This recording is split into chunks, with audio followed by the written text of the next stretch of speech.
prayer of deliverance. Labi na ning mga nagtrabaho, labi na ning kanang ginahagit sa temptation, sa kinabuhi, kinahanglan aduna kay pag-ampo nga luwason ka, tabangan kay. Na Acts 16:25 to 26 unsay giingon. Sa hapit na ang tungang gabi, si Pablo ug si Silas nag-ampo ug nag-awit og mga pagdahay ngadto sa Dios ug namati kanila ang ubang mga binilanggo. Unya sa kalit milinog ug kusog nga nakatay-o pag-ayo bisan sa pasukaranan sa bilangguan ug nangaabli ang tanang pultahan ug nangatangtang ang mga kadina sa tanan binilanggo.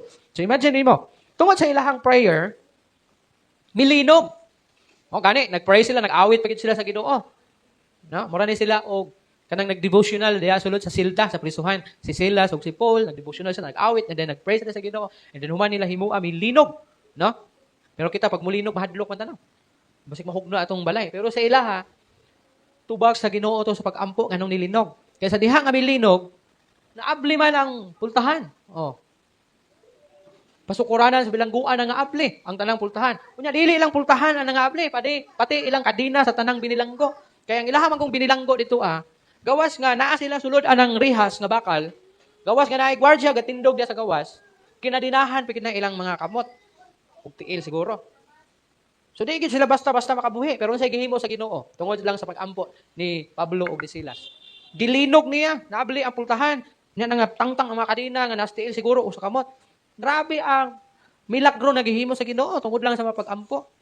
So kita, wala po'y imposible nga kita luwason sa Ginoo sa atuang mga nasinati sa kinabuhi. Ilabi na, kining mga nakapagapos ka nato. Whatever nga nakapagapos sa imuha. Unsa mang buhat nga nakapagapos sa imuha nga maglisod ka og talikod, ubiya. Kay kanang mao na gid na imuhang kahuyang. Diha ka weak yun. Bisa kung saon nimo, di gid ka makatalikod, di gid ka makabiya. Pero mga igsuon ko diya sa Ginoo. Kung mag-ampo ka lang nga luwason ka, wala gyud imposible nga i-break niya ang naggapos nimo. Bungkagon niya na. Can you imagine ang kadina? Linog lang. Unsa nga klase ka nga linog? Kay kung kusog putuan, nahugmak na to, patay gyapon sila. Pero ngano nga nato na ito milinog lang, tanggal na nangaabli ang pultahan siguro ang lingkod. Naabli ang pultahan, natanggal ang mga kandado, natanggal ang mga kadina sa tiil. Di ba?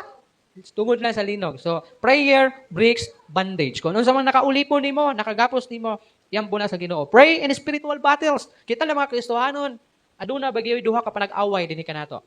Spiritual battles o kini ginatawag nato kalibutanong pagpakig-away. Spiritual battles between spiritual life nimo and sa imuhang physical nga lawas. Kaya naaman ta, spiritual na tao ta, pero naata sa physical nga lawas, which is nagafight kining duha. Nagapakiglantugi kining duha, nagadinumugay kining duha ang atong spiritual nga bahin sa atong kinabuhi o kining atong physical nga lawas nato. Mao na kinahanglan nga magmainampuon kita kay ang atong kaaway ginahagit ang atong spiritual life nato. So dunay spiritual battles. So kinahanglan mag-ampo ta nga kita luwason gikan sa espirituhanong pagpakig-away sama sa mga nagkanlain na mga temptation, lain na mga kahuyang nato. Because prayer brings freedom. Ang pag-ampo maghatag kanato og kagawasan.